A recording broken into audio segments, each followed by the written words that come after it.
So friends, आज हम अपने इस वीडियो में डिस्कस करेंगे एक्शन पोटेंशियल के बारे में। ठीक है ना।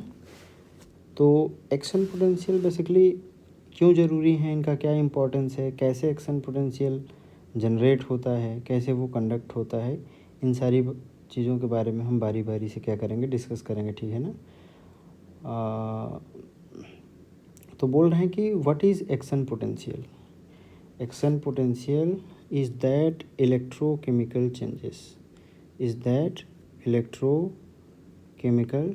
changes occurring in cell membrane of excitable cell। तो हमें पता है कि हमारे पास करें जो एक्साइटेबल सेल के नाम पे जो सेल्स हैं वो मसल सेल हैं, muscles cell and nervous cell. ठीक है ना, ये दोनों हैं। तो ये बात ध्यान रखना। ठीक है ना। यानी वो इलेक्ट्रोकेमिकल चेंजेस जो कि सेल के मेम्ब्रेन पे ये कह रहे हैं ये जनरेट होंगे। ठीक है ना। और प्रोपोगेट होंगे। ठीक है। तो कैसे प्रोपोगेट होंगे वो चीज़ें हम धीरे धीरे बात करेंगे। ठीक है ना। तो बेसिकली यहाँ पे हमें देखिए, ये जो पूरी घटना है इसके अंदर हमें इसको 3 स्टेप में समझना है। पहला होगा पोलराइजेशन। तो पोलराइजेशन के पीछे कह रहे हैं कि कौन कौन सी घटना रिस्पॉन्सिबल है। दूसरा है डीपोलराइजेशन। ठीक है ना। तीसरा है रीपोलराइजेशन। तो ये तीनों टर्म्स को बेहतरीन तरीके से सीखने के लिए सबसे पहले हम बात करेंगे कि सेल की ओरिजिन कैसे हुई। ठीक है ना। अगर आप थोड़ा सा आपको एवोल्यूशन का आइडिया होगा तो हमें पता है कि सर सेल जो है वो सी वाटर में, मतलब जो सेल की उत्पत्ति हुई है, ओरिजिन हुई है, वो सी वाटर में हुई है। ठीक है ना। तो सी वाटर बेसिकली कह रहे हैं कि सी वाटर जो है वो सराउंडिंग बनाया, और कह रहे हैं कि एक सेल के अंदर का माहौल जिसको हम लोग साइटोप्लाज्म बोल रहे हैं।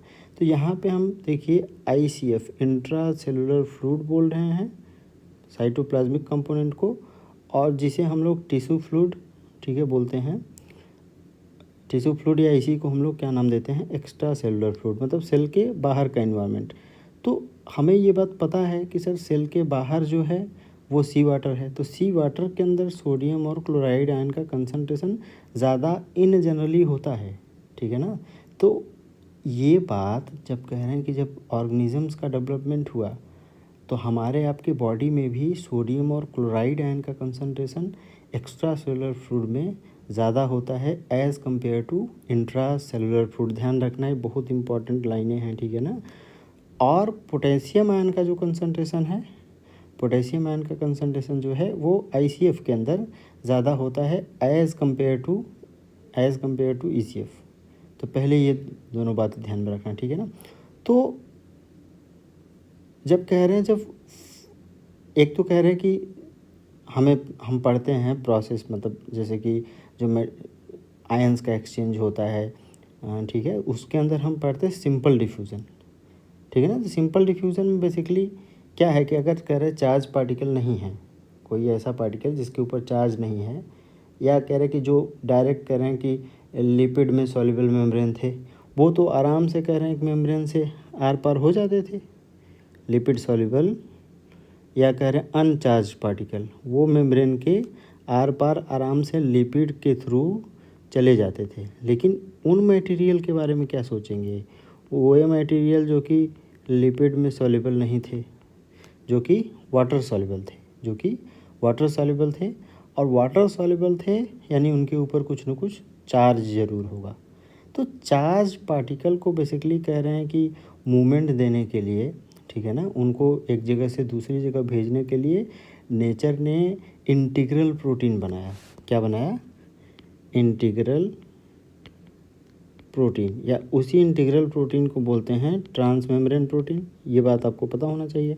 तो इंटीग्रल प्रोटीन के अंदर इन्होंने डिफरेंट चैनल्स बनाए, वाटर चैनल बनाए, ठीक है ना। तो ये वाटर चैनल से होके आप ध्यान से देखिए, इस वाटर चैनल से होके कह रहे हैं पोटेशियम। देखिए तो पोटेशियम आयन का कंसंट्रेशन सेल के अंदर ज़्यादा है, ठीक है ना।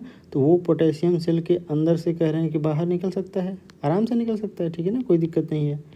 और कह रहे हैं कि सोडियम आयन का कंसंट्रेशन ECF में ज़्यादा है, ठीक है ना। तो सोडियम आयन जो है वो ECF से कह रहे हैं कि ICF में आ सकता है, ठीक, ऐसा हो सकता है, ठीक है ना। तो जब ये कह रहे हैं कि ऐसा कुछ होगा, तो आप जो ये बात कह पा रहे थे कि सोडियम और क्लोराइड आयन का कंसंट्रेशन कह रहे हैं कि ECF में ज़्यादा मेंटेन रहेगा, ठीक है, और पोटेशियम आयन का कंसंट्रेशन सेल के अंदर, ठीक है। तो सेल के अंदर से कह रहे हैं पोटेशियम कुछ लीक करके बाहर आ सकता है, ठीक है, और सोडियम आयन जो है वो सेल के बाहर से लीक करके कुछ अंदर आ सकता है, ठीक है। तो इस बैलेंस को मेंटेन करना, एक तो कह रहे हैं कि ये ठीक है ना, इस बैलेंस को कैसे मेंटेन किया जाए, और उसके साथ साथ कह रहे हैं कि जो मेम्ब्रेन है, ठीक है ना, यानी कि जैसे जो एक्साइटेबल सेल हैं उनको कैसे पोलराइज्ड स्टेट में रखा जाए। तो पोलराइजेशन के पीछे का लॉजिक क्या है कि नेचर ने जब मतलब फैसिलिटेटेड डिफ्यूज़न बनाया, तो उसी के साथ साथ उन्होंने एक्टिव ट्रांसपोर्ट को भी इवॉल्व किया। तो एक्टिव ट्रांसपोर्ट का मतलब हमें पता है, ठीक है ना, कि जहाँ पे एनर्जी कह रहे हैं खर्च होगी, जहाँ पे एक्टिव ट्रांसपोर्ट का मतलब होता है अगर आपको थोड़ा सा आइडिया होगा, ठीक है ना, तो एक्टिव ट्रांसपोर्ट का मतलब होता है जहाँ मटेरियल को लो कंसंट्रेशन से उसके हाई कंसंट्रेशन की तरफ मूव कराया जाता है। बोलिए, low concentration to high concentration with the help of ATP। तो आप अब देखने की कोशिश करिए, ठीक है ना। देखिए तो जो सोडियम पोटेशियम पंप का एवोल्यूशन हुआ है, सोडियम पोटेशियम पंप, तो उसमें होता क्या है कि तीन सोडियम को ICF से क्या किया जाता है, बाहर फेंका जाता है, ठीक है ना। और दो पोटेशियम को मतलब ECF से सेल के अंदर भेजा जाता है। देखिए तो यहाँ पे जैसे हमने बात किया ना कि सोडियम और क्लोराइड आयन का कंसंट्रेशन ECF में ज़्यादा होता है, तो इसका ये बिल्कुल आपको आइडिया नहीं लगाना है ना, इसका ये मतलब नहीं निकालना है कि सेल के अंदर सोडियम बिल्कुल होता ही नहीं है। सेल के अंदर सोडियम होता है, लेकिन ECF के कंपैरिजन में कम सोडियम होता है। ऐसा नहीं है कि जो हमारा ECF है उसमें पोटेशियम नहीं है, तो पोटेशियम वहाँ भी है, लेकिन पोटेशियम का कंसंट्रेशन ज़्यादा कहाँ है, सेल के अंदर है। यहाँ तक मामला क्लियर है, ठीक है ना। तो जब सोडियम पोटेशियम पंप ऑपरेट होता है तो वो करता क्या है, वो तीन सोडियम को सेल के अंदर से बाहर फेंकता है, और उसके करस्पॉन्डिंग दो पोटेशियम को ECF से ICF में कह रहे हैं कि ट्रांसफ़र करता है, ठीक है ना।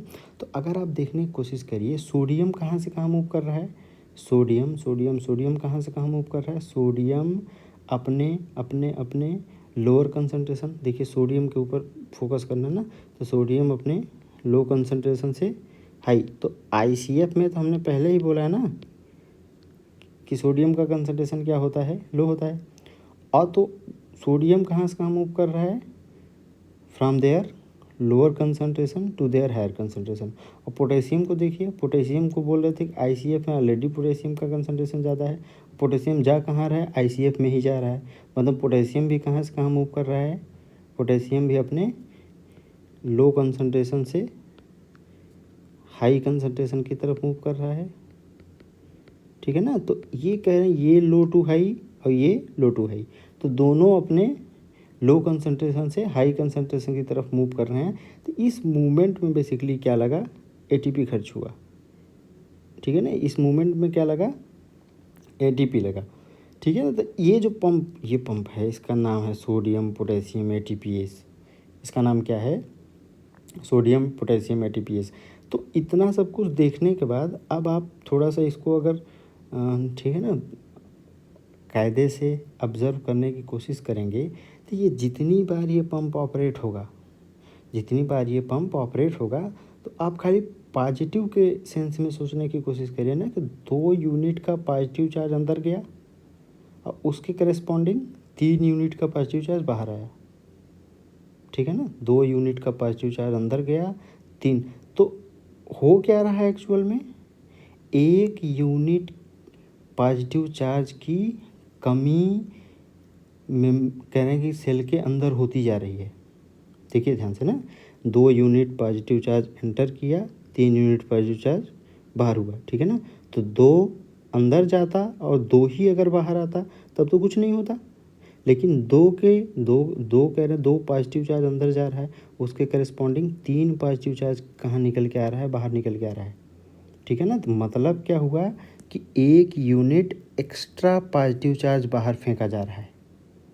ठीक है ना, तो जब बाहर 1 यूनिट पॉजिटिव चार्ज फेंका जाएगा तो बाहर वाले सरफेस पे कैसा चार्ज आपको अक्मुलेट होता हुआ दिखाई देगा। देखिए बाहर वाले सरफेस पे पॉजिटिव चार्ज, और जहाँ से आपने पॉजिटिव चार्ज हटाया है, जहाँ से आपने पॉजिटिव चार्ज, तो पॉजिटिव चार्ज हटा कहाँ से है, अंदर से पॉजिटिव चार्ज हटा है, वो अक्मुलेट कहाँ हुआ है, बाहर। तो देखिए बाहर वाली सरफेस पे कैसा चार्ज आता है, पॉजिटिव चार्ज, और अंदर वाली सरफेस पे कैसा चार्ज आता है, निगेटिव चार्ज।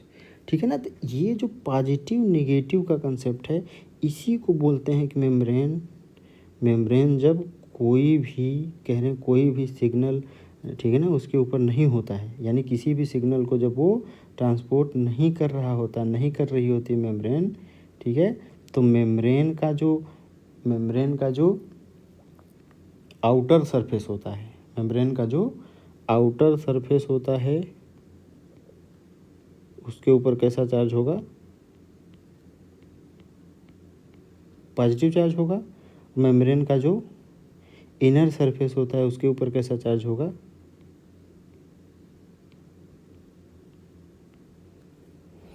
Negative charge. ठीक है ना, तो इसी सिचुएशन को बोलते हैं कि मेम्ब्रेन जब कोई भी कह रहे हैं कि एक्शन पोटेंशियल उसके ऊपर नहीं है, यानी मेम्ब्रेन जब रेस्ट कर रही है, तो उसके पास कह रहे हैं कि एक वोल्टेज का डिफरेंस होता है। ठीक है ना, जिसको हम लोग रेस्टिंग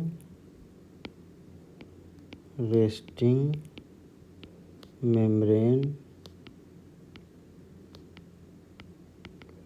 पोटेंशियल के नाम से जानते हैं, रेस्टिंग मेम्ब्रेन पोटेंशियल। ठीक है ना, यानी जब मेम्ब्रेन रेस्ट कर रही है तो उसके ऊपर कह रहे हैं कि एक पोटेंशियल होगा, जिसको हम लोग किस नाम से जानेंगे, रेस्टिंग मेम्ब्रेन पोटेंशियल के नाम से। ठीक है ना, तो यहाँ पे ये थोड़ा सा आगे ये टर्म आएगा रेस्टिंग मेम्ब्रेन पोटेंशियल ना, तो ये कैसे जनरेट हुआ इसके बारे में हमें थोड़ा सा आइडिया लग चुका। ठीक है ना, अब देखिए, अब मेम्ब्रेन के ऊपर 2-3 बातें और आपको समझना है। कुछ ऐसे चैनल हैं जिन्हें हम लोग लीकी चैनल बोलते हैं। क्या बोलते हैं, लीकी चैनल, जहाँ से कुछ पॉजिटिव चार्ज क्या हो रहे होते हैं, लगातार लीक हो रहे होते हैं, जैसे potassium leaky channel,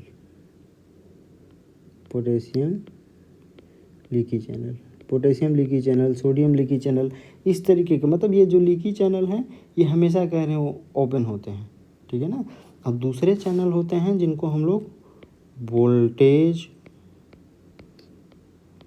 gated channel बोलेंगे, जिसको हम लोग क्या नाम देंगे, वोल्टेज गेटेड चैनल। यानी कह रहे हैं कि ये वो चैनल हैं जो वोल्टेज सेंसिटिव होते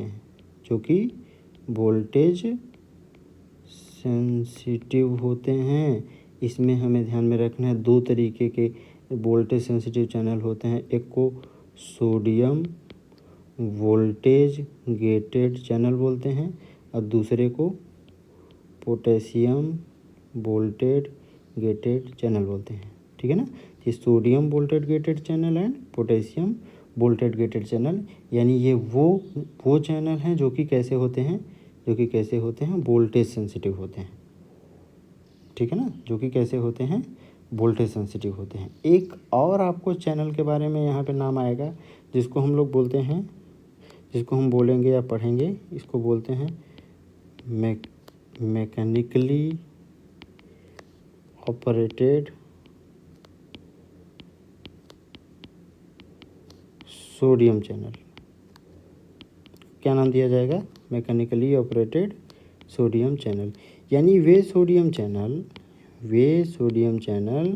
जो कि कह रहे हैं कि मैकेनिकल, मतलब कोई भी मैकेनिकल स्टिमुलस होगा यानी मैकेनिकल प्रेशर होगा, वो उस प्रेशर से कह रहे हैं जो भी डिफॉर्मेशन आएगा उसको वो क्या कर सकते हैं, रीड कर सकते हैं, उसको वो क्या कर सकते हैं, रीड कर सकते हैं।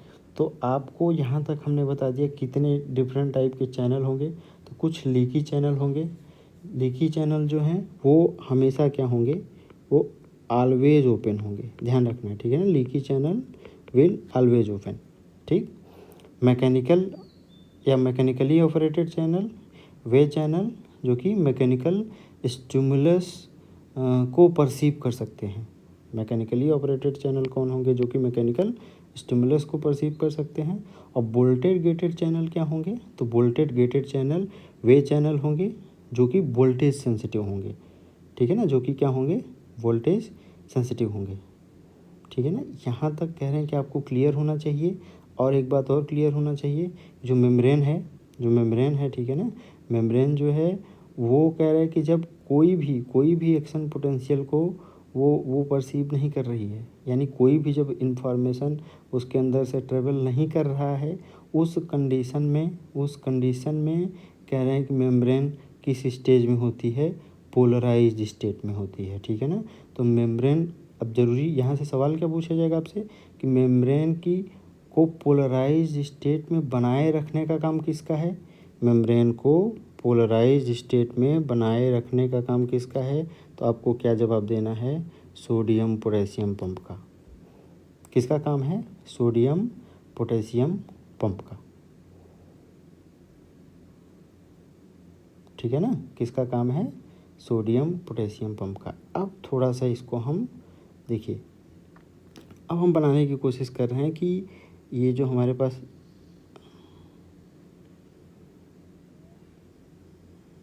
ये हमने ड्रॉ किया है एग्जाम को, ठीक है ना, या एग्जाम ना बोल के न्यूरॉन बोलिए, ठीक है ना। ये यहाँ हमारा कहीं थोड़ी देर के लिए मान लेते हैं ये स्पाइनल कार्ड है, ये कौन है, ये स्पाइनल कार्ड है, जहाँ पे कह रहे हैं कि इन्फॉर्मेशन को जाना है, ठीक है ना। तो ये जो इसका कह रहे हैं कि इसके देखिए दो कंपोनेंट हैं, एक कह रहे हैं कि एक सेंट्रल है, दूसरा है, ये कौन सा पार्ट है, पेरिफेरल। सेंट्रल है, दूसरा पेरिफेरल।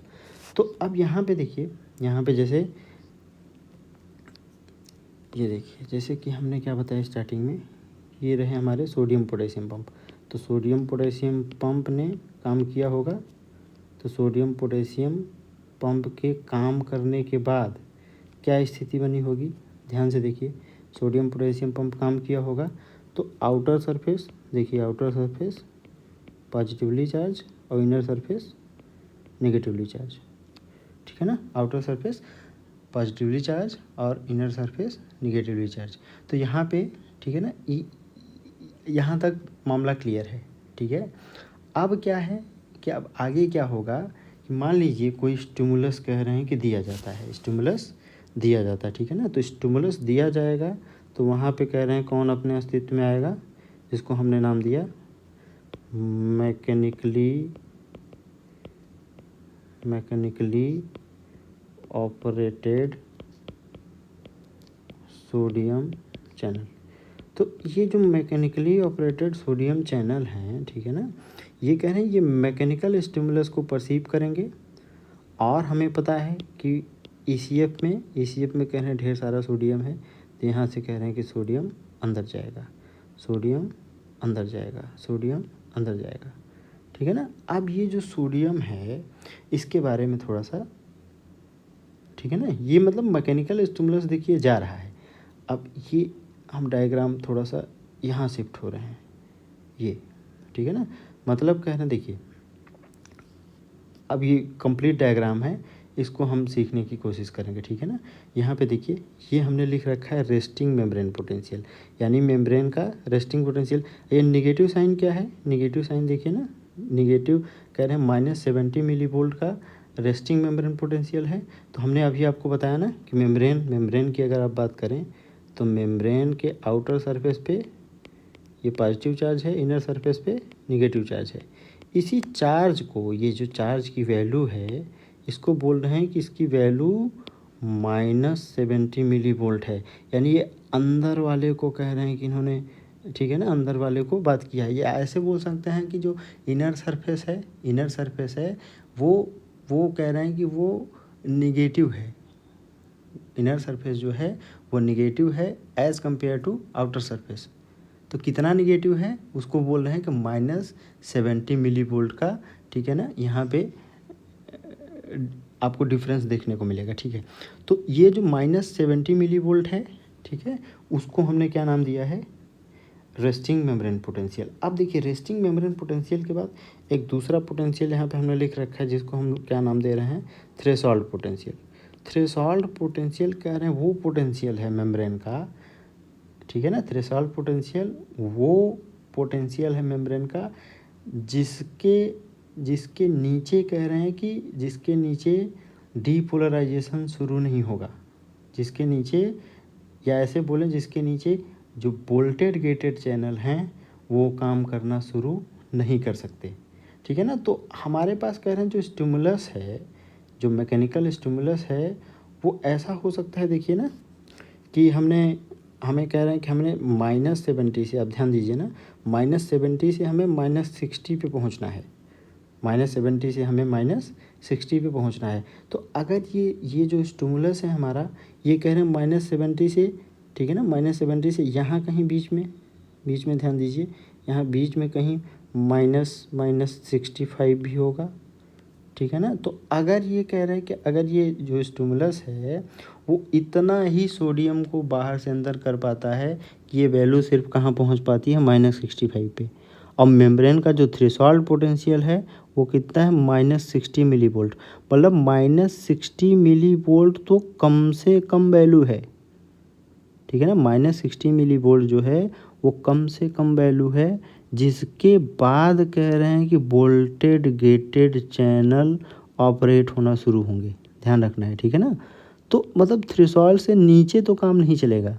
तो हमारा जो स्टिमुलस है वो अगर थ्रेशोल्ड के नीचे है, थ्रेशोल्ड से कम है, तो उसको हम क्या बोलेंगे, सब थ्रेशोल्ड स्टिमुलस। यानी सब थ्रेशोल्ड स्टिमुलस जो है, आपसे पूछा जा सकता है ना कि सब थ्रेशोल्ड स्टिमुलस क्या है, तो सब थ्रेशोल्ड स्टिमुलस वो है जो कि एक्शन पोटेंशियल को जनरेट नहीं करा पाएगा, ठीक है ना, या सब थ्रेशोल्ड स्टिमुलस जो है वो एक्शन पोटेंशियल को ठीक है ना, जनरेट नहीं करा पाएगा। यानी कि हमें किसी भी हालत में जो कह रहा है कि जो मैकेनिकल स्टिमुलस है वो इतना स्ट्रांग होना चाहिए, ठीक है ना, कि वो रेस्टिंग मेम्ब्रेन पोटेंशियल से थ्रेशोल्ड पोटेंशियल तक पहुंचा दे बस, ठीक है ना। यानी कि जो मैकेनिकली ऑपरेटेड चैनल हैं उनका रोल है कि वहाँ से वो इतना सफिशिएंट सोडियम, कह रहे हैं कि वहाँ से एंट्री हो जाए सोडियम की, ये जो वैल्यू है -70 वो कहाँ पहुँच जाए, -60 पे, ठीक है ना। अब जैसे ही कह रहे हैं कि -60 वैल्यू आती है, ठीक है ना, ये जैसे ही -60 वैल्यू आती है उसके बाद सोडियम वोल्टेज गेटेड चैनल खुल जाते हैं। कौन खुल जाएगा, सोडियम देखिए सोडियम वोल्टेज गेटेड चैनल खुल जाएंगे। तो जब जैसे ही कह रहे हैं sodium voltage gated channel open होंगे, ठीक है ना, तो ढेर सारा कह रहे हैं कि सोडियम बाहर से अंदर की तरफ अचानक से मूव करना शुरू करता है, ठीक है।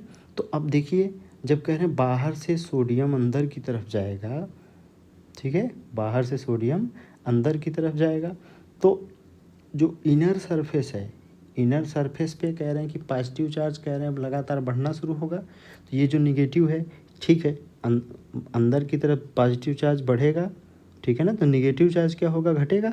अंदर की तरफ पॉजिटिव चार्ज बढ़ेगा तो रिलेटिव कह रहे हैं जो निगेटिव चार्ज है वो किसकी तरफ जाएगा, ये -60 देखिए, ये -70 से -60 पे गए आप, -60 से ये कह रहे हैं कहीं -50 पे आएगी वैल्यू, -50 से -40 पे, -40 से -30 पे, ऐसा होगा कि -30 से -20 पे पहुँचेंगे। और ये कहाँ तक पहुँच सकते हैं, हम 0 तक आ सकते हैं। हम कहाँ तक आ सकते हैं, 0 तक।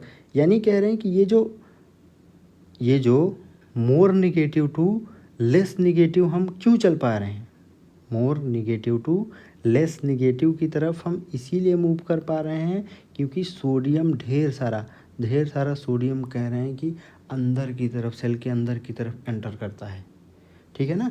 यानी अच्छा देखिए हो क्या रहा है, स्टार्टिंग में हमने क्या बताया, देखिए इसी घटना को नाम दिया जाता है डीपोलराइजेशन। इसको क्या बोल रहे हैं, डीपोलराइजेशन। तो देखिए थोड़ा सा हम इसको पहले आप समझ लेते हैं, फिर देखिए।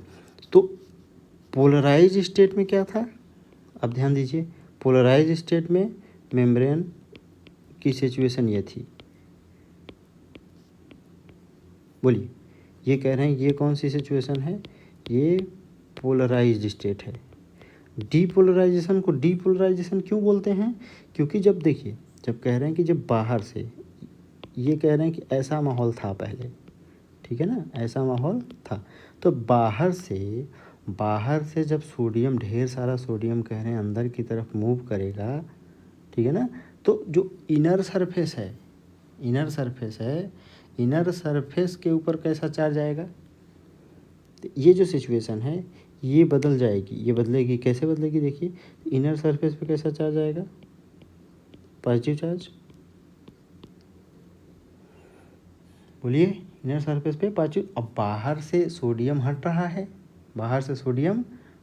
तो बाहर सरफेस पे कौन सा चार्ज आएगा, निगेटिव चार्ज आएगा। यानी मेम्ब्रेन की पोलरिटी जो है वो क्या हो गई, रिवर्स हो गई। मेम्ब्रेन की पोलरिटी क्या हो गई, रिवर्स हो गई। इसीलिए इस घटना को क्या नाम दिया गया, डीपोलराइजेशन, डीपोलराइजेशन। तो डीपोलराइजेशन के लिए ज़रूरी फैक्टर, अब आपसे पूछा है डीपोलराइजेशन की वजह क्या रहा, तो क्या बोलेंगे, ड्यू टू सोडियम इनफ्लक्स। क्या बोलेंगे, ड्यू टू सोडियम इनफ्लक्स, यानी सोडियम अंदर की तरफ मूव किया है, ठीक है ना, सोडियम इनफ्लक्स। अब कह रहे हैं कि ज़्यादा से ज़्यादा सोडियम कितना मूव कर सकता है, बाहर से अंदर की तरफ ज़्यादा से ज़्यादा सोडियम कितना मूव कर सकता है। तो हर एक सेल का एक इक्विवेलेंट पोटेंशियल भी होता है, ठीक है ना। जैसे यहाँ पे एक टर्म डिफाइन किया गया जिसको हम बोलते हैं सोडियम इक्विलिब्रियम पोटेंशियल। क्या नाम देते हैं, सोडियम इक्विलिब्रियम पोटेंशियल। मतलब कह रहे हैं कि ये सोडियम कितना ज़्यादा से ज़्यादा कह रहे हैं कि सोडियम एंटर कर सकता है, तो सोडियम तब तक एंटर करता रहेगा सेल के अंदर मैक्सिमम, मतलब सोडियम के मैक्सिमम कितनी कह रहे हैं कि सोडियम की एंट्री हो सकती है, जब तक कि वो अपने इक्विलिब्रियम पोटेंशियल को ना अचीव कर ले। इन जनरल कह रहे हैं कि इक्विलिब्रियम पोटेंशियल को अचीव नहीं कर पाते हैं, लेकिन अगर आपसे पूछा जाए ना कि एक्सट्रीम कंडीशन में कि सोडियम ज़्यादा से ज़्यादा कितना कह रहे हैं कि सोडियम का इन्फ्लक्स हो सकता है, तो सोडियम का जो इन्फ्लक्स है वो तब तक हो सकता है जब तक कि कह रहे हैं उसका इक्विलिब्रियम पोटेंशियल ना अचीव हो जाए, ठीक है ना। तो सोडियम का जो इक्विलिब्रियम पोटेंशियल है वहाँ तक मैक्सिमम क्या कर सकता है, सोडियम एंटर कर सकता है, ठीक है ना। तो ये कह रहे हैं कि ऐसा होगा, ठीक है। तो इस घटना को बोल रहे हैं डीपोलराइजेशन। और जब डीपोलराइजेशन कह रहे हैं कि डीपोलराइजेशन जहाँ पे कंप्लीट होगा वहीं पे depolarization sensitive potassium channel open हो जाते हैं, ठीक है ना। इनको क्या बोलते हैं, डीपोलराइजेशन सेंसिटिव पोटेशियम चैनल, या इन्हीं को नाम दिया गया पोटेशियम वोल्टेज गेटेड चैनल, ठीक है ना। तो ये पोटेशियम वोल्टेज गेटेड चैनल क्या करते हैं, पोटेशियम वोल्टेज गेटेड चैनल, देखिए पोटेशियम वोल्टेज गेटेड चैनल जो हैं वो अंदर से पोटेशियम को बाहर, ठीक है ना, अंदर से पोटेशियम को बाहर फेंकना शुरू करते हैं। देखिए तो आप कह रहे हैं कि जब पोटेशियम अंदर से बाहर की तरफ, जब पोटेशियम को दोबारा से कह रहे हैं बाहर फेंका जाएगा, तो बताइए अंदर साइड में, देखिए अंदर साइड में अंदर से क्या होगा, पॉजिटिव चार्ज हटेगा, अंदर से पॉजिटिव चार्ज हटेगा। तो अंदर से जैसे जैसे पॉजिटिव चार्ज हटेगा वैसे वैसे इनर सरफेस पे कैसा चार्ज आएगा बताइए, नेगेटिव चार्ज आएगा। अरे कहीं से आप पॉजिटिव चार्ज हटाएंगे तो कौन सा चार्ज अक्यूमुलेट करेंगे, नेगेटिव चार्ज। और जहाँ पॉजिटिव चार्ज इकट्ठा हो रहा होगा उस साइड में,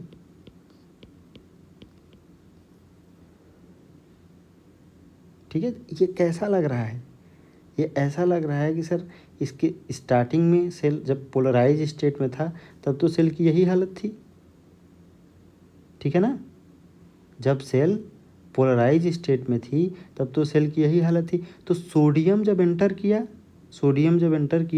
तो उसने क्या किया, सोडियम जब एंटर किया तो उसने सेल की पोलैरिटी को क्या कर दिया, रिवर्स किया। सेल की पोलैरिटी क्या हुई, रिवर्स हुई। अब फिर से कह रहे हैं कि जो सेल की पोलैरिटी थी वही पोलैरिटी अचीव होती हुई दिखाई पड़ रही है, इसलिए इस घटना को नाम दिया जाता है रीपोलराइजेशन। मतलब जो पोलैरिटी पहले थी उसी पोलैरिटी को दोबारा से अचीव करने की कोशिश की जा रही है, ठीक है ना। तो रीपोलराइजेशन की वजह आपसे पूछा जाएगा, तो रीपोलराइजेशन किसकी वजह से होता है, क्या बताना है, पोटेशियम इफ्लक्स, ठीक है ना। पोटेशियम इफ्लक्स मतलब पोटेशियम का बाहर जाना, पोटेशियम का बाहर जाना, ठीक है ना। और यहाँ पे एक टर्म आया ना, सोडियम इनफ्लक्स।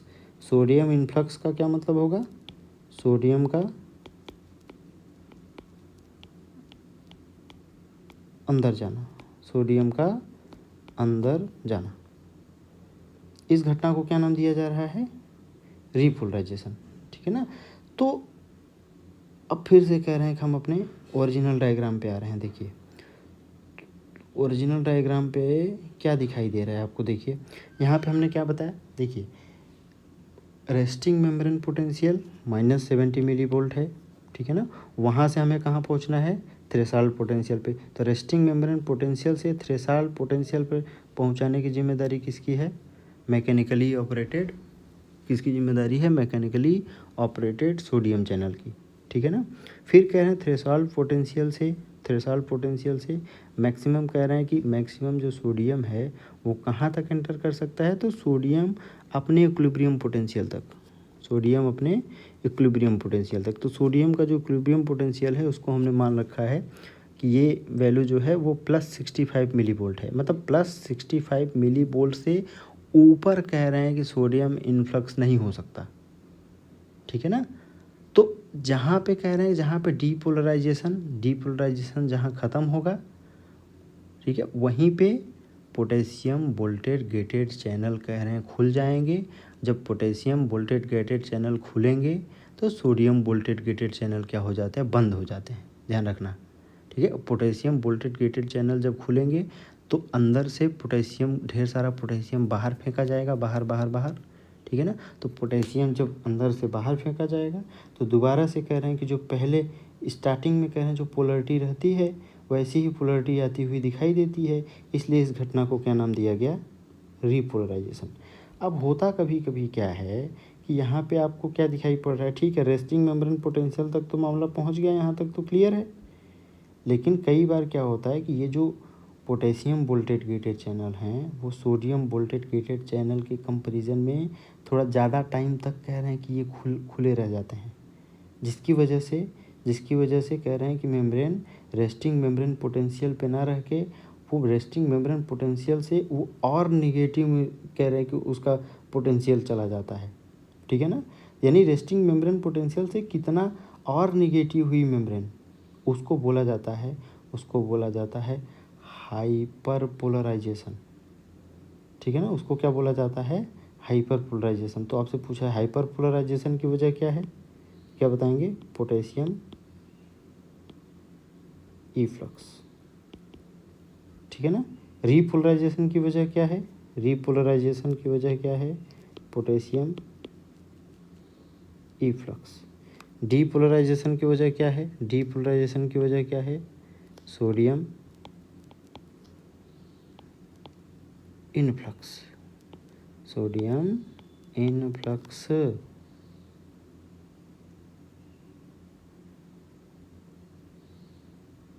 ठीक है ना। तो अब ये है कि अब पोटेशियम, देखिए जैसे सोडियम के बारे में हमने बात किया ना कि मैक्सिमम सोडियम कहाँ तक कह रहे हैं कि एंट्री कर सकता है, मतलब कहाँ तक सोडियम का इन्फ्लक्स हो सकता है, तो वो +65 मिली वोल्ट तक जा सकता है मैक्सिमम। और +65 मिली वोल्ट क्या है, सोडियम का इक्विलिब्रियम पोटेंशियल है। इसी तरीके से पोटेशियम का इक्विलिब्रियम पोटेंशियल डिफाइन किया गया है। जैसे यहाँ पे -85 मिली वोल्ट, ये जो हमने डाटा लिख रखा है, ठीक है ना, ये लिख रखे हैं कि ये पोटेशियम का क्या है, ये पोटेशियम का इक्विलिब्रियम पोटेंशियल है। मतलब इसके नीचे कह रहे हैं कि पोटेशियम जो है मतलब जैसे कि आप सोचें कि सर ये क्या वैल्यू -100 मिली वोल्ट भी हो सकता है, नहीं, ये जैसे ही कह रहे हैं ये वैल्यू -85 मिली वोल्ट अचीव होगी, -85 मिली वोल्ट अचीव होगी, वैसे ही पोटेशियम का जो ई फ्लक्स हो रहा है वो बंद हो जाएगा, ठीक है ना। तो कितने प्रोसेस हो गए, कितने प्रोसेस हो गए, हमने आपको 3 बताए थे, ठीक है ना। यहाँ पे धीरे धीरे करके कितने हो गए, 4 हो गए। कौन कौन से, पोलराइजेशन पहला क्या रहा हमारे पास, देखिए अब इसको हम कवर कर रहे हैं पूरा, ठीक है। Polarization, depolarization, polarization, depolarization, repolarization and last में हाइपर पोलराइजेशन। मतलब पोलराइजेशन में क्या हुआ, सोडियम पोटेशियम पंप ने काम किया, ठीक है। सोडियम पोटेशियम पंप की वजह से क्या हुआ, 3 सोडियम को बाहर, उसके कंपैरिजन में 2 पोटेशियम को अंदर। इसकी वजह से क्या हुआ, आउटर सरफेस पे, बोलिए, आउटर सरफेस पे पॉजिटिव चार्ज और इनर सरफेस पे नेगेटिव चार्ज। तो इसी को बोल रहे हैं कि ये मेम्ब्रेन कौन सी स्टेज में है, पोलराइज स्टेज में। फिर मैकेनिकली ऑपरेटेड सोडियम चैनल ने काम किया, सोडियम चैनल ने काम किया, मैकेनिकली ऑपरेटेड सोडियम चैनल ने काम किया। उन्होंने क्या किया, रेस्टिंग मेम्ब्रेन पोटेंशियल को कहाँ पहुँचाया, थ्रेशोल्ड पोटेंशियल पे। जैसे ही कह रहे हैं मामला थ्रेशोल्ड पोटेंशियल पे पहुँचा, यहाँ पे कौन एक्टिवेट हो गए, sodium voltage gated channel. Sodium voltage gated channel कह रहे हैं कि ऑपरेट होंगे, तो यहाँ से क्या होगा, सोडियम का इनफ्लक्स होगा, सोडियम का इनफ्लक्स होगा, ठीक है ना। तो सोडियम का इन्फ्लक्स होगा, इसकी वजह से मेम्ब्रेन की पोलरिटी जो है वो कह रहे हैं कि उलट जाएगी, जिसको हमने क्या नाम दिया, डीपोलराइजेशन। तो डीपोलराइजेशन के बाद नेक्स्ट घटना कौन सी शुरू होगी, रीपोलराइजेशन। मतलब डीपोलराइजेशन के बाद कौन सी घटना शुरू होगी, रीपोलराइजेशन। रीपोलराइजेशन की शुरुआत कैसे होगी, पोटेशियम को बाहर, पोटेशियम इफ्लक्स, पोटेशियम इफ्लक्स होगा, ठीक है ना। तो पोटेशियम इफ्लक्स होने से फिर से कह रहे हैं जो मेम्ब्रेन की स्थिति थी उसी की तरफ कह रहे हैं मेम्ब्रेन बढ़ रही है, इसलिए इसको क्या नाम दिया गया, रीपोलराइजेशन, ठीक है ना। यानी एक बार पोलैरिटी कह रहे हैं रिवर्स हुई है, डीपोलराइजेशन में पोलैरिटी क्या हुई है, रिवर्स हुई है। रीपोलराइजेशन में फिर जो पोलैरिटी थी उसी की तरफ हम बढ़ रहे हैं, ठीक है ना। इसलिए रीपोलराइजेशन को रीपोलराइजेशन नाम दिया। रीपोलराइजेशन का मतलब है, ठीक है ना, कि मेम्ब्रेन अपने रेस्टिंग मेम्ब्रेन पोटेंशियल पे आना चाहती है। फिर कह रहे हैं कि आपको क्या देखने को मिलता है, कई बार मेम्ब्रेन अपने रेस्टिंग मेम्ब्रेन पोटेंशियल से और निगेटिव में भाग जाती है। तो रेस्टिंग मेम्ब्रेन पोटेंशियल की जो वैल्यू है वो कितना बताया हमने, -70 मिली वोल्ट। तो -70 से, ठीक है, ये किसकी वजह से हुआ, हाइपर पोलराइजेशन, ठीक है ना। हाइपर पोलराइजेशन का मतलब होगा कि एडिशनल पोटेशियम, कितना ज़्यादा पोटेशियम, आप कह रहे हैं कि पोटेशियम को अंदर से बाहर फेंक दिया गया, उसकी वजह से चौथी घटना घटती है जिसको हम लोग हाइपर पोलराइजेशन के नाम से जानते हैं, ठीक है ना। तो आई होप कि ये चीज़ें आपको थोड़ा सा क्लियर हुई होंगी। थोड़ा सा है ऐसा टॉपिक ना टेढ़ा मेढ़ा, लेकिन आप कायदे से ध्यान देंगे तो आप ये काम कर सकते हैं, ठीक है। देखिए अब ये कह रहे हैं कि टेबुलर फॉर्म में हमने इन चीज़ों को लिख रखा है, तो ये थोड़ा सा हम इसको कंपैरेटिव स्टडी करते हैं। ये यहाँ से आपको बहुत सारी बातें क्लियर कट हो जाएंगी, ठीक है ना। देखिए तो पोलराइजेशन, देखो ड्यूरिंग पोलराइजेशन, तो पोलराइजेशन के टाइम पे सोडियम पोटेशियम पंप, ठीक है ना, सोडियम पोटेशियम पंप सर चलेगा, ठीक है ना। और सोडियम बोल्टेड के चैनल कह रहे हैं जब मेम्ब्रेन पोलराइज स्टेट में है उस कंडीशन में सोडियम बोल्टेड गेटेड चैनल बंद हैं, पोटेशियम बोल्टेड गेटेड चैनल बंद हैं, ठीक है ना। अब पोलराइजेशन की जो वैल्यू है वो कह रहे हैं अलग अलग केसेस में ये इतनी हो सकती है। वो जो हमने वहाँ पे बात किया स्टैंडर्ड केस में, ठीक है ना, तो वो हमने स्टैंडर्ड केस लिया है, लेकिन ये वैल्यू जो है वो -60 से अलग अलग कह रहे हैं सेल के लिए ये वैल्यू क्या हो सकती है, अलग अलग हो सकती है, इसमें कंफ्यूज नहीं करना है, ठीक है ना। तो दूसरा ये बात हो गया, ठीक है ना। तो ये पोलराइजेशन में आपको रेस्टिंग मेम्ब्रेन पोटेंशियल देखने को मिलेगा। नेक्स्ट बात क्या लिखा हमने, डीपोलराइजेशन, क्या लिख रखा है, डीपोलराइजेशन। तो जो डीपोलराइजेशन है वहाँ पे देखिए डीपोलराइजेशन के टाइम पे आपसे पूछा जाएगा ना कि होता क्या क्या है। तो डीपोलराइजेशन के टाइम पे सोडियम पोटेशियम पंप क्या ऑपरेट होगा, तो क्या बोलना है, डीपोलराइजेशन में सोडियम पोटेशियम पंप काम करना बंद कर देगा। क्यों बंद कर देगा, अगर आप ध्यान दीजिए तो सोडियम पोटेशियम पंप करता क्या है, सोडियम पोटेशियम पंप क्या करता है कि 3 सोडियम को बाहर फेंकता है, बोलिए 3 सोडियम को बाहर फेंकता है और 2 पोटेशियम को अंदर लेता है, बोलिए 3 पोटेशियम को अंदर लेता है। और हमने क्या आपको बताया क्या कि डीपोलराइजेशन में सोडियम अंदर जाना चाहिए, ठीक है ना। डीपोलराइजेशन में पॉजिटिव चार्ज को क्या कहाँ जाना चाहिए, अंदर जाना चाहिए, जबकि सोडियम पोटेशियम पंप तो एक तरीके से देखिए ना कि सोडियम कह रहे हैं सोडियम को अंदर जाना चाहिए, और यहाँ से सोडियम कह रहे हैं सोडियम पोटेशियम पंप करता क्या है, वो बाहर करता है। तो ये कह रहे हैं डीपोलराइजेशन के साथ में काम कर रहा है, अगेंस्ट काम कर रहा है, तो डीपोलराइजेशन के बोलिए अगेंस्ट काम कर रहा है, इसलिए सोडियम पोटेशियम पंप इस केस में ऑपरेट नहीं होगा। और क्या पूछा जाएगा आपसे, इस टाइम पे वोल्टेज गेटेड चैनल की क्या स्थिति है, तो voltage gated channel sodium voltage gated channel ही तो कह रहे हैं कि इस समय ओपन है ना, वहीं से कुल सोडियम कह रहे हैं अंदर जा रहा है, ठीक है। इस समय अभी पोटेशियम वोल्टेज गेटेड चैनल की बात की जाएगी, तो पोटेशियम वोल्टेज गेटेड चैनल क्या है, बंद है, ठीक है ना। तो जो डीपोलराइजेशन की जो वैल्यू है वो कह रहे हैं कि 30 मिली वोल्ट से लेके 45 मिली वोल्ट तक जनरल केस में कह रहे हैं कि आती है, ठीक है। रीपोलराइज ये समझ गए। नेक्स्ट है हमारा रीपोलराइजेशन। तो रीपोलराइजेशन का क्या मतलब है, फिर से कह रहे हैं वही जो पोलरिटी थी वही आपको अचीव करना है, तो वो पोलरिटी कह रहे हैं अचीव करना है जो पोलरिटी थी, ठीक है ना। तो उसके लिए देखिए इस कंडीशन में ज़रूरी बात क्या है, देखिए सोडियम वोल्टेज गेटेड चैनल बंद हो चुका होगा, potassium voltage gated channel open हो चुके होंगे, ठीक है ना, potassium voltage gated channel open हो चुके होंगे। तो इस कंडीशन में अब कह रहे हैं रीपोलराइजेशन में सोडियम पोटेशियम पंप का कह रहे हैं कि चलना ज़रूरी है कि नहीं ज़रूरी है।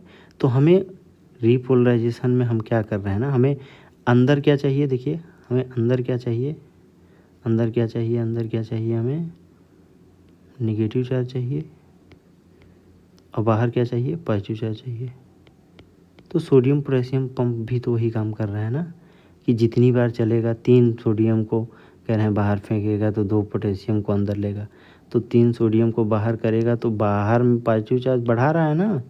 मतलब ये कह रहे हैं कि जो हमारा लक्ष्य एक तरीके से कहें कि जो हमारा जो मेम्ब्रेन करना चाहती है, ठीक है, जो उसकी पहले पोलरिटी थी उसी पोलरिटी पे आना चाहती है, तो सोडियम पोटेशियम पंप ही ने ही तो पोलराइजेशन घटना को जन्म दिया था। तो रीपोलराइजेशन में सोडियम पोटेशियम पंप क्या होगा, काम करेगा, ठीक है ना। सोडियम पोटेशियम पंप क्या करेगा, काम करेगा। अब यहाँ पे कह रहे हैं कि कितना हो सकता है जो पोटेंशियल की वैल्यू, तो -70 मिली वोल्ट तक आ सकता है, ठीक है। नेक्स्ट घटना क्या है हमारे पास, हाइपर पोलराइजेशन। तो हाइपर पोलराइजेशन में अभी भी कह रहे हैं कि सोडियम वोल्टेज गेटेड चैनल बंद है, बोलिए, potassium voltage gated channel open है, और कह रहे हैं कि जो सोडियम पोटेशियम पंप है वो भी काम करेगा, बोलिए, ठीक है ना। सोडियम पोटेशियम पंप वो भी काम करेगा, और ये वैल्यू को कहाँ ले जाना है, -85 तक। तो ये क्या रहा, -85 क्या रहा, इक्विलिब्रियम पोटेंशियल ऑफ पोटेशियम है, इक्विलिब्रियम पोटेंशियल ऑफ पोटेशियम है, ठीक है ना। यानी कि ये पूरी जो कहानी है उसको हमने कितने स्टेज में देखा, देखिए कितने स्टेज में देखा, तो ये 4 बताया, 4 स्टेज ना। पोलराइजेशन में सोडियम पोटेशियम पंप काम कर रहा है, हाँ। वोल्टेज गेटेड चैनल इस समय क्या है, वोल्टेज गेटेड चैनल बंद हैं दोनों, सोडियम पोटेशियम दोनों, ठीक है। अच्छा, ये पूरी घटना में एक चीज़ आपको कॉमन ध्यान में रखना है, जो लीकी चैनल हैं, लीकी चैनल हैं वो ऑलवेज ओपन होते हैं, लीकी चैनल ऑलवेज ओपन, ये ध्यान में रखना है आपको, ठीक है ना।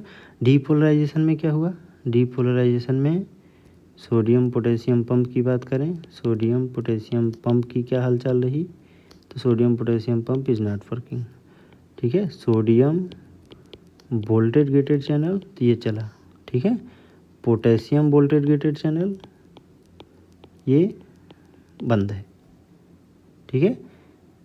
ये हो गया डीपोलराइजेशन। रीपोलराइजेशन में क्या हुआ, रीपोलराइजेशन में सोडियम वोल्टेज गेटेड चैनल बंद हो गया, पोटेशियम वोल्टेज गेटेड चैनल ये चालू है, सोडियम पोटेशियम पंप ये भी कह रहे हैं चल रहा है, बोलिए। रीपोलराइजेशन। हाइपर पोलराइजेशन में क्या होगा, हाइपर पोलराइजेशन में सोडियम पोटेशियम पंप, जी सर चलेगा, बोलिए। सोडियम वोल्टेज गेटेड चैनल ये बंद है, पोटेशियम वोल्टेज गेटेड चैनल ये ऑपरेटेड है, ठीक है ना।